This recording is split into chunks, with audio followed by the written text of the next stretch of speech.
Meningkatnya animo masyarakat Indonesia beribadah umroh jelang Ramadan ke Tanah Suci Mekah diakui oleh perusahaan jasa travel ibadah umroh di berbagai daerah, salah satunya di Sukabumi. Menurut pimpinan salah satu travel umroh Halatur, Ahmad Faisal mengatakan, berdasarkan informasi yang didapat, kuota jemaah umroh mencapai 2 juta orang. Dan jika 2% saja jemaah didapat, hal tersebut sudah merupakan luar biasa. Dan menjelang bulan Ramadan, animo masyarakat beribadah umroh meningkat. Insya Allah kalau kuota yang dari Indonesia untuk umroh sepengetahuan kami sekitar 2 juta ini.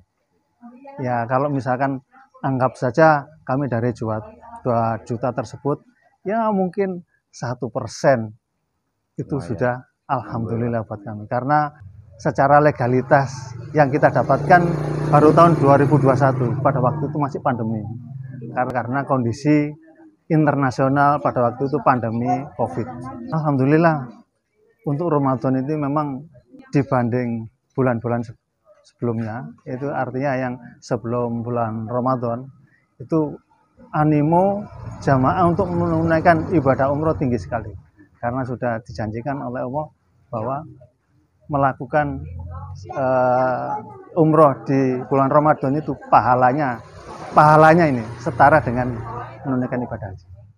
Sementara itu, menurut pimpinan cabang Sukabumi salah satu jasa travel umroh Halatur, Haji Iwan Setiawan mengatakan, pihaknya bersyukur pasca pandemi dan jelang Ramadan telah dibuka cabang di Sukabumi dan siap membantu jemaah yang ingin beribadah umroh bulan Ramadan.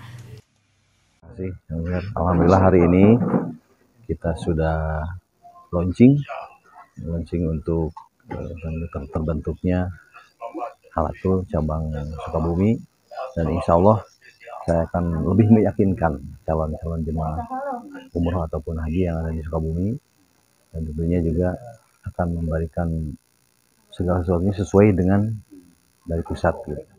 Sementara itu, pihak jasa travel umroh Halatur menyampaikan jasa telah mendapatkan izin dari Kementerian Agama sejak tahun 2021 dan berhasil memberangkatkan puluhan jemaah dan membuka cabang di berbagai daerah Indonesia.